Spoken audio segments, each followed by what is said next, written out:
Sebelum saya ke sini saya belum pernah ke sini.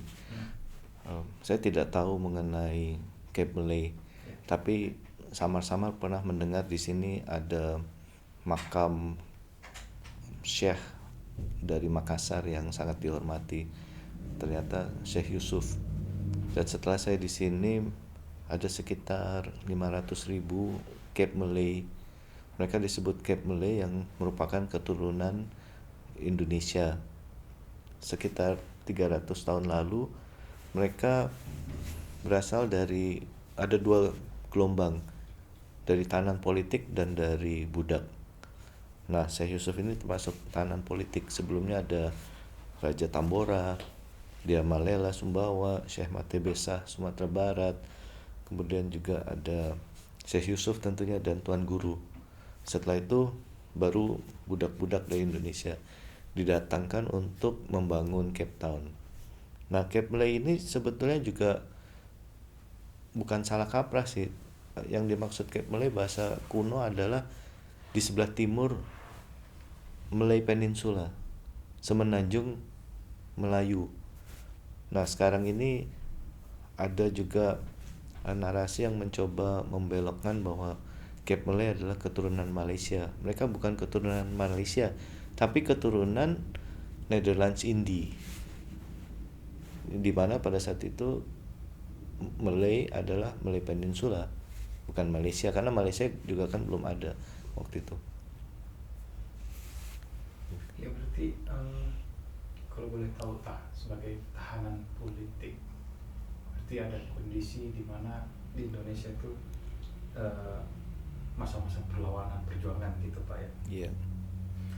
Eh, Kemudian juga pada waktu yang sama berarti kayak tahun sendiri belum ada, tapi dalam rangka membangun gitu Pak. Kondisinya seperti apa ya Pak di sini dulu sebelum mereka datang?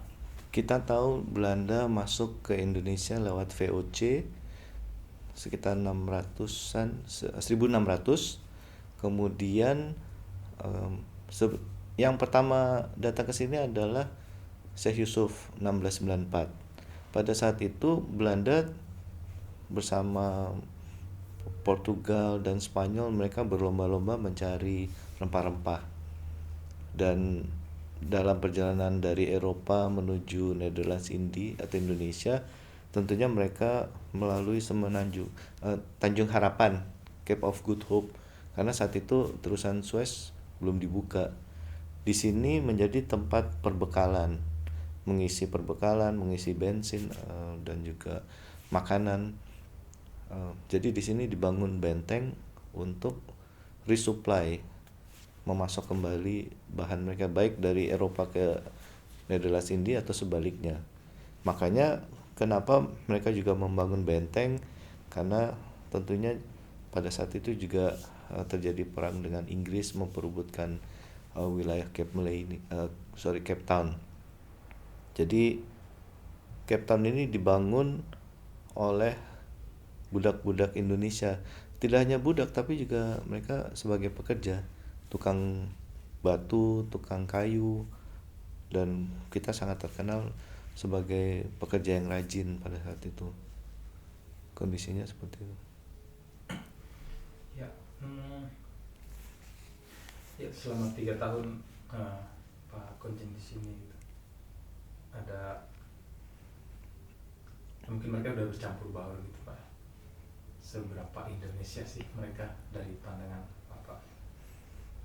Kalau yang saya lihat karena mereka di sini terutama Syekh Yusuf, dia kan mendirikan Islam di Afrika Selatan dan tentunya di bagian selatan benua Afrika pada saat itu 300 tahun lalu. Hanya selama 5 tahun beliau hafiz, kemudian mengajarkan murid-muridnya.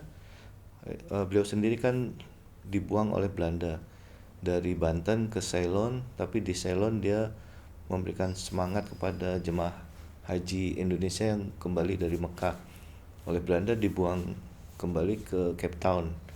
Nah, di Cape Town malah menyebarkan Islam, mengajarkan kepada anak muridnya secara lisan karena beliau hafiz, tapi tidak ditulis dalam bentuk buku. Baru kemudian datang Tuan Guru sekitar tahun 1800. Beliau menuliskan kitab Quran yang pertama dan juga jurisprudensi hukum Islam. Dari situ mereka kawin mawin sampai sekarang ini sekitar mungkin keturunan ke-7 atau ke-8. Mereka sangat bangga, Cape Malay ini sangat bangga menjadi keturunan Indonesia karena mereka menganggap nenek moyangnya merupakan ya, Indonesia ya, bangsa pejuang yang gigih. Dan mereka kan hadir di sini, datang di sini tidak dalam keadaan yang gembira, tapi penuh penderitaan karena sebagian juga sebagai budak di sininya. Jadi mereka menganggap mewarisi jiwa pejuang, fighting spirit.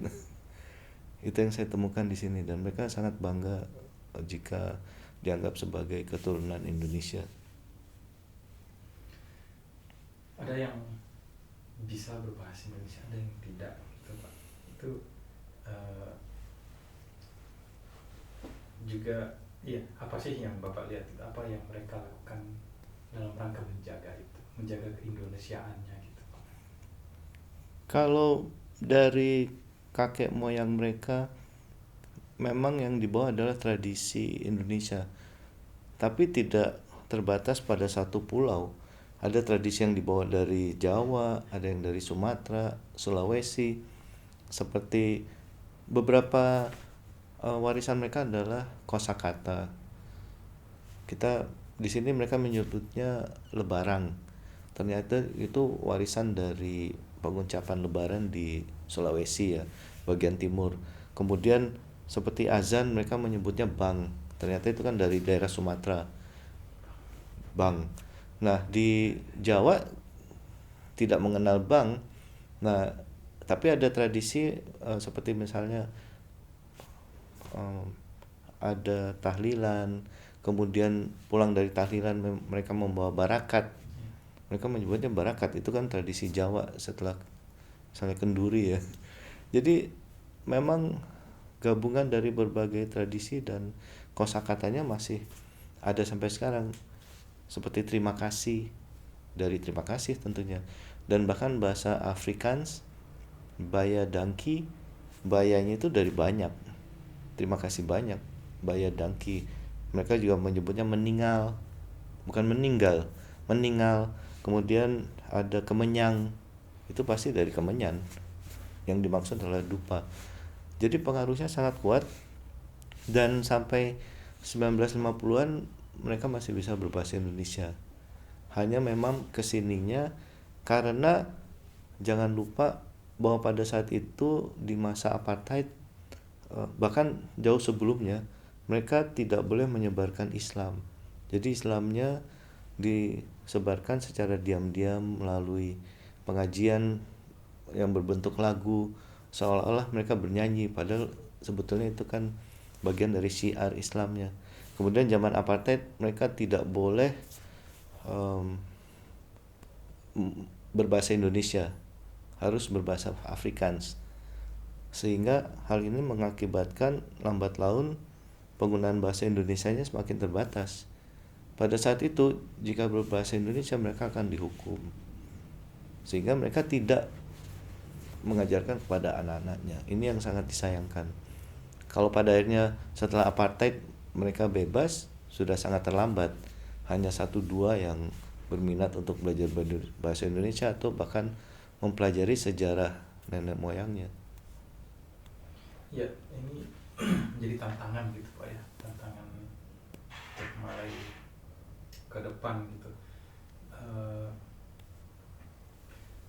Kita dialog kemarin Bapak sampai bahkan memprediksi ini tidak akan bertahan lama gitu ya. Kira-kira dari itu argumentasinya kira-kira melihat kondisi dugaan-dugaan itu kira-kira seperti apa Pak? Bahwa ini hanya akan bertahan berapa lama karena ketidaktertarikan mungkin? Ya pada akhirnya juga memang tidak bisa dilawan. Artinya kecuali ada upaya terus menerus dari keluarga, karena yang paling utama kan keluarga. Jika keluarganya tidak punya minat, tidak peduli sejarah, ya pada akhirnya ya tidak bisa bertahan. Yang saya lihat di sini, keluarga yang masih mempertahankan tradisi adalah mereka yang betul-betul concern dan punya passion untuk merawat warisan. Sebagian dari mereka punya kitab-kitab manuskrip kuno dari zaman nenek moyang mereka yang seperti misalnya manuskrip yang ditulis dalam Jawi kuno atau Pegon. Mereka tidak bisa membaca Pegon, tapi kalau kemarin sempat ada santri dari Indonesia yang dari Jawa, dia bisa baca karena kan Jawi kuno ya. Jadi kadang mereka juga surprise, mereka punya manuskrip yang 150 tahun secara turun-temurun tapi tidak bisa baca. Begitu ada santri yang bisa baca, mereka juga terharu, dan itu diwariskan ke anak-anaknya. Saya sering bertanya dengan keluarga di sini, rata-rata yang masih memiliki passion itu usianya 60 tahun ke atas. Yang saya sayangkan, kadang-kadang tidak ada satupun di keluarga itu yang punya passion untuk merawat itu. Ada satu dua yang masih antusias untuk belajar bahasa Indonesia, tapi saya kemarin sempat gembira juga ketemu dengan salah satu researcher, peneliti muda, dan dia punya passion untuk paling tidak meneruskan informasi atau ilmu yang dimiliki oleh senior-seniornya ya, yang lebih sepuh misalnya. Saya melihat ada harapan untuk itu, tapi kedepannya saya pikir mungkin bisa juga dirintis pusat studi Indonesia, pelajaran bahasa Indonesia. Di KJRI kami memberikan pelajaran bahasa Indonesia secara rutin, dan tapi pesertanya kebanyakan kembali lagi di atas 50. Nah ini kami mencoba mengajak yang remaja. Kadang-kadang harus ada insentif dari kitanya supaya mereka tertarik. Ya, ini kami melihat sebetulnya ini ada concern lain Bapak sebagai ya yang menjalankan tugas sebagai administrator gitu. Nah ini menarik sebetulnya. Apa sih yang Bapak lakukan di luar tugas sebagai administrator birokrasi di perwakilan Indonesia di Cape Town itu untuk atau apa motivasi, bisa mulai dari situ, apa sih motivasi Bapak gitu untuk mengetahui jauh lebih dalam, bahkan sampai mungkin melibatkan diri pada festival keramat gitu. Mungkin bisa cerita agak panjang. Ya, saya melihat tentunya kan saya di sini mewakili pemerintah Indonesia yang tugas utamanya tidak hanya perlindungan WNI di luar negeri. Di sini ada sekitar 150 warga Indonesia dan juga anak buah kapal seasonal, sifatnya sekitar 2.000 sampai 3.000 setiap tahunnya mereka transit di sini. Tapi selain itu, sebetulnya Konsul Jenderal di Cape Town adalah dalam tanda petik pembina informal dari komunitas Cape Malay yang berjumlah 500.000 itu. Bagaimana supaya kita menjaga ikatan historis, sentimen historis tidak putus. Ini harus kita jaga. Makanya kenapa saya berusaha untuk tetap menghidupkan Keramat Festival. Ini tradisi dari 300 tahun lalu, di mana setiap Paskah mereka merayakan, maksudnya tuan tanahnya pada saat itu kan mereka merayakan Paskah, lalu budak-budaknya libur.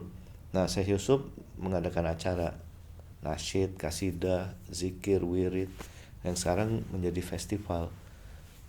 Tapi selama 5 tahun ini tidak dapat dilaksanakan karena jatuh pada bulan puasa. Nah, itu yang saya melihat saya khawatir ini akan hilang dari memori anak-anak mudanya. Makanya tahun lalu kami membuat Keramat Festival di bulan Desember. tahun ini kami juga sudah mengalokasikan anggaran untuk menyelenggarakan mungkin bulan November atau Desember. Semoga nanti 2025 sudah bisa kembali diselenggarakan bulan April. Itu saja. Ya. Baik. Oke. Ekspor tentang Keramat Festival. Ah, Iya, kira-kira pertanyaan. Iya, ada perbedaan nggak sih Pak Keramat Festival yang dulu setelah dan ketika KJRI terlibat? Saya tidak terlibat yang sebelumnya, tapi kalau dulu pada zaman dahulu sekitar even bahkan 1970-an masih bersifat keagamaan. Ngaji bersama, zikir, wirid, lalu ada juga kasidah. Mungkin kesininya karena supaya lebih menarik anak mudanya dibikin semacam bazar makanan.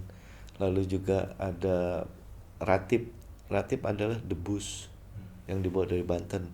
Tapi di sini namanya ratib, dan itu persis banget seperti kita menonton debus dari Banten.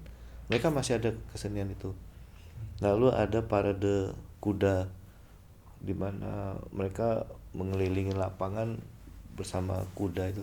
Dan belakangan ditambah Palestinian awareness. Jadi untuk menggugah solidaritas terhadap Palestina.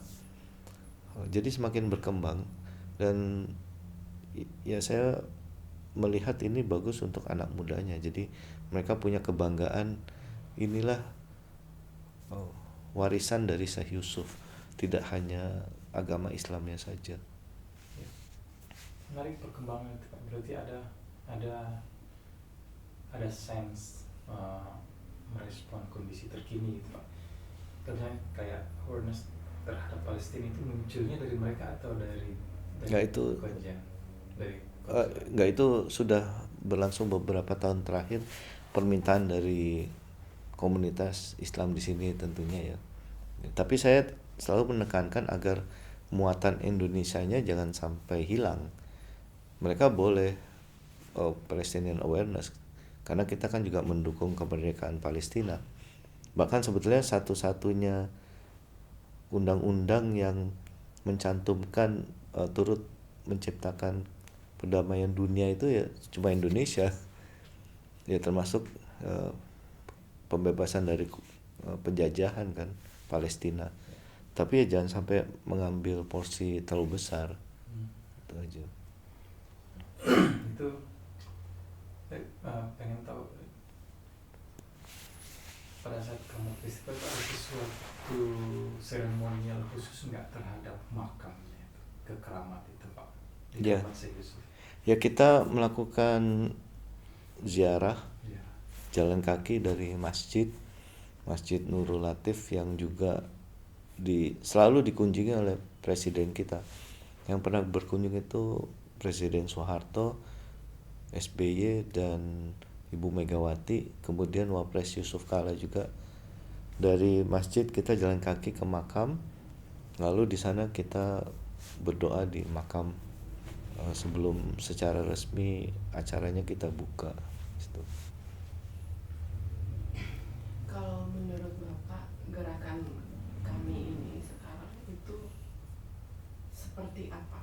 Gerakan Yang musik. kami lakukan, bahwa kita kesini bukan hanya sekedar rombongan kesenian yang nampil, tapi lebih dari itu kami kesini justru melakukan residensi, melakukan riset tentang kebudayaan Indonesia yang kuat berada di luar gitu. Nah, Bapak sebagai yang punya passion terhadap Tuan Guru, terhadap keramat Syekh Yusuf yang sudah duluan di sini, itu melihatnya seperti apa? Kalau saya melihat begini, sebetulnya tidak hanya memberikan pengetahuan kepada masyarakat Cape Malay, tapi juga sebaliknya. Jangan salah, di Indonesia juga pemahaman mengenai pengaruh ulama Indonesia di Afrika Selatan itu sangat minim. Bahkan mungkin hanya di daerah timur seperti Makassar. Ada penelitian yang dilakukan individu. Waktu itu pernah melakukan penelitian terhadap manuskrip tua di sini, lalu dipublikasikan. Ada juga yang membuat seminar di Indonesia. Tapi saya melihat itu lebih banyak dari universitas di timur, di Makassar, Ujung Pandang, maksudnya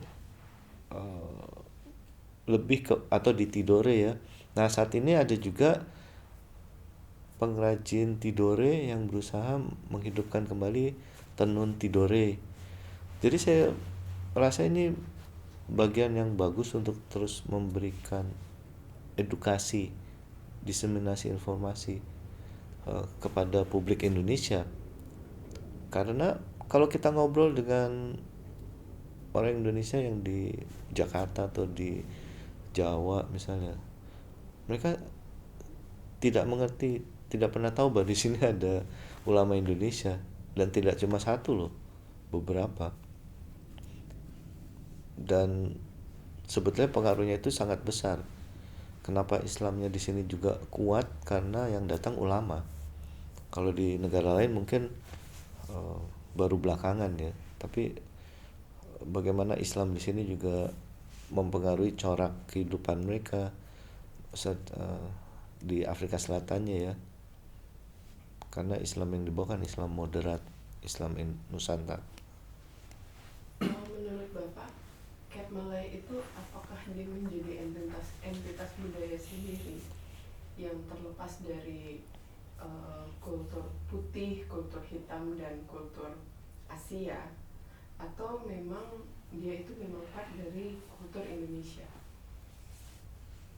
Sepenilaian Bapak. Kalau di sini kan juga kita tidak bisa menafikan sejarah bahwa mereka pernah mengalami apartheid, di mana pada saat apartheid penduduk dikategorikan dalam 3 golongan: white, black, colored. Cap Malay termasuk colored. Colored ini sebetulnya tidak hanya Cap Malay, tapi juga ada dari India, Timur Tengah. Mereka termasuk golongan colored. Nah, kalau secara budayanya sih tentunya saling mempengaruhi.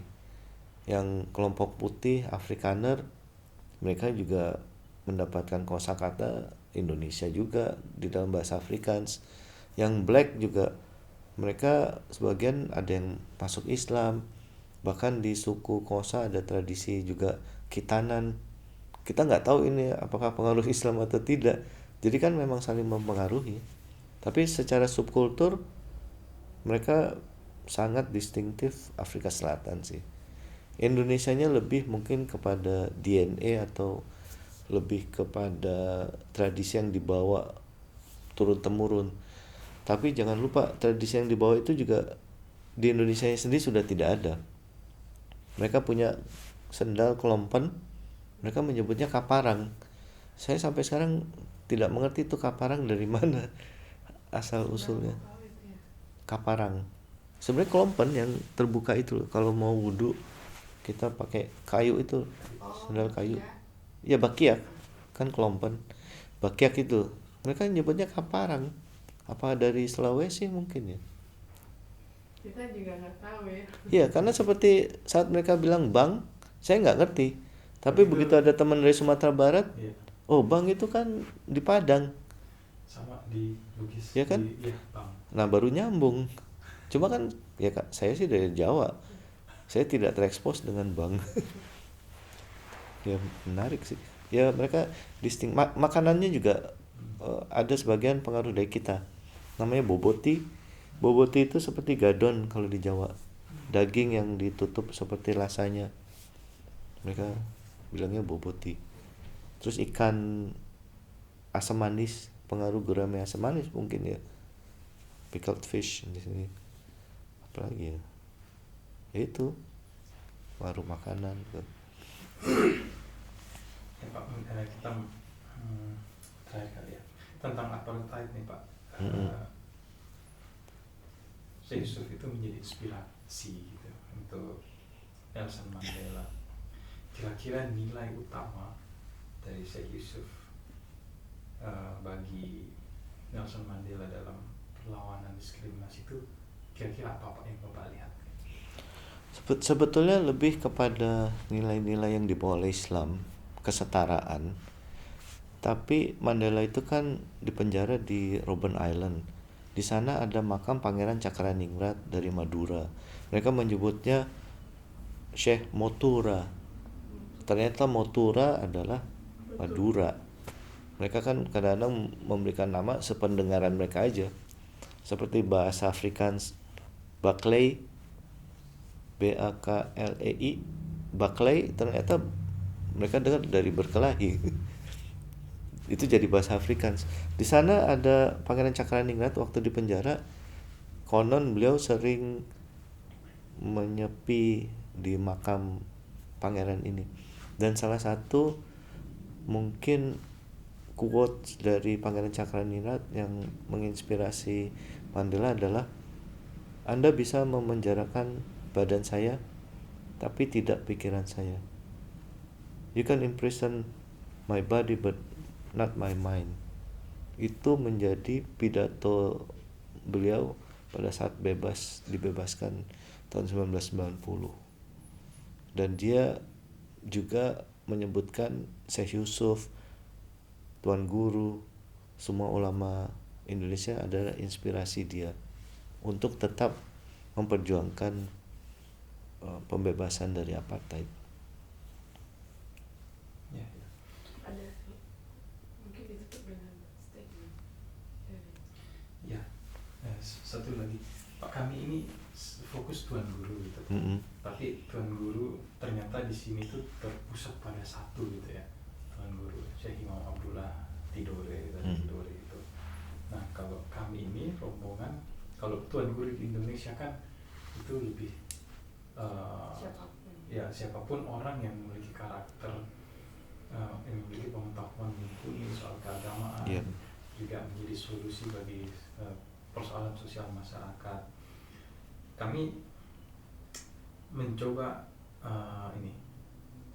mencari Tuan Guru, artinya kami menduga setiap orang itu punya Tuan Guru dalam dirinya gitu. Jadi statement terakhir ya.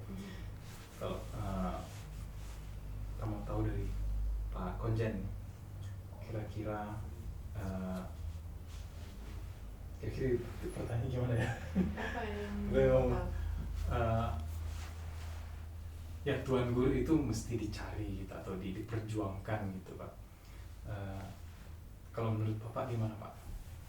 Ketuan guruan seseorang, jadi kayak ada kami sedang mencari sosok Tuan Guru, tapi justru sesungguhnya Tuan Guru itu bisa dicari di mana-mana gitu. Dan dalam bidang apapun. Gitu. Kalau nggak tahu, mungkin yang bisa kita pelajari dari datangnya Islam ke sini juga, mungkin juga kalau kita tarik ke sejarah, bagaimana Islam dibawa dari Indonesia itu kan bagian dari rancangan Allah ya, Tuhan, untuk membawa Islam itu dari Indonesia. Karena kalau kita tunggu perjalanan dari Timur Tengah ke Afrika Selatan, mungkin baru 200 tahun kemudian Islam masuk di Afrika Selatan. Tapi selain itu yang saya lihat adalah bagaimana mereka bisa bertahan di tengah situasi yang sulit. Karena Tuan Guru Abdul Qadir Abdul Salam di dalam kitabnya dia menulis, ini adalah tanah yang penuh penderitaan, the land of sorrow. Jadi mereka tidak datang untuk piknik di sini dengan hati yang gembira, tapi lebih karena dipaksa untuk bekerja, terutama yang budak-budak, yang tahanan politik dibuang, dijauhkan dari tanah kelahiran dan juga keluarganya. Jadi mereka datang dengan penderitaan, tapi dari semua penderitaan itu mereka bisa bertahan dan bahkan bisa menyebarkan Islam. Kalau saya lihat, mungkin nilai atau values yang bisa kita pelajari, Tuan Gurunya adalah bagaimana kita bisa bertahan di situasi sulit tapi tetap dapat memberikan manfaat kemaslahatan bagi orang di sekitar kita. Disitulah yang harus kita belajar. Mencari Tuan Guru adalah mencari bagaimana kita bisa memberikan manfaat di tengah situasi sulit.